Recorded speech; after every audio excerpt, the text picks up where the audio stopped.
Hello, and welcome to the Communication Olympics, where kids are tested to see who can speak up and listen well. I'm your host, Walker Walter. And I'm your host, Melissa Marissa. First, we have John Rigby. Last year, he famously took out his cell phone while Frankie Richardson was telling him about how her cat, Mr. Pickles, had diabetes. It's like he didn't even care about what she had to say at all. We have our judges scoring our athletes on a scale of 1 to 10. This is the listening event, so judges will be looking for proper active listening technique. Judges are looking for eye contact and nodding. You also have to give someone undivided attention, meaning you're actually trying to understand what the person is saying. Asking questions and making acknowledging statements also leads to a high score. Let's take this to our woman on the ground, Carissa Callahan. Carissa? John is engaging in conversation with his friend Valentina.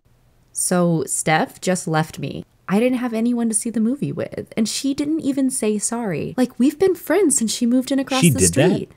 Yeah, it's like really messed up. Love that question asking. He would have gotten a higher score for restating what Valentina's original concern was and asking a clarifying question, but overall it shows he's engaged. I have like 3 hours of homework and 2 tests Oh Wednesday, no, so I it have a lot on looks my like mind. a really cool caterpillar is climbing pretty close to John's sandwich. Look at those colours. This is a very cool caterpillar. Let's see what happens. Steph loved the Drake video too, but now she's acting like we don't even watch music videos together 24/7. Oh, hey, cool. Look at this caterpillar. Hey, look at what?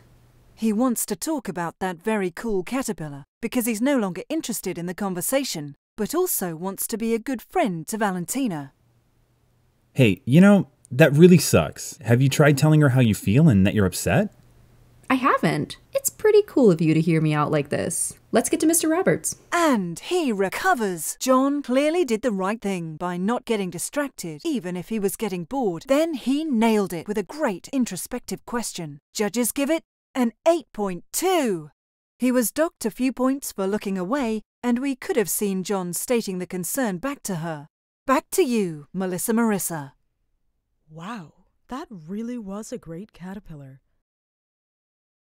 Next up, we're looking for effective communication style. Like how someone sounds when they talk? Definitely not, Walker. Judges are looking for assertive communication, which means being direct and honest about what you want without using any put-downs or making someone feel bad. That's what I meant. Today, we're looking at Natasha Stevens. Let's jump right in as we see her being pushed to take money from her parents' money jar in the kitchen.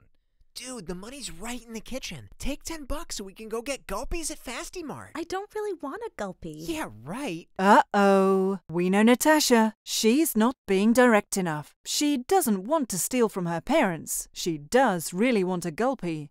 If we were at my house, I'd do it. Okay, maybe they won't notice. This is classic passive communication. Scores very poorly with judges.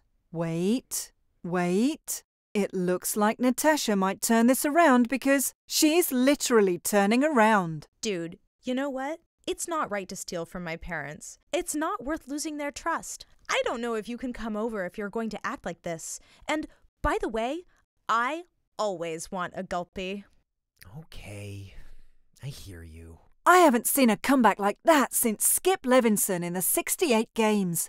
Perfect example of assertive communication. Judges give it an 8.9. She started out passively. She gave in and said yes, even if she didn't want to. Maybe she can try yelling at him next time to make him feel bad for stealing. That's what we call aggressive communication, and it too scores poorly with judges. When you're responding out of rage or fear, you can hurt someone's feelings and even violate their rights.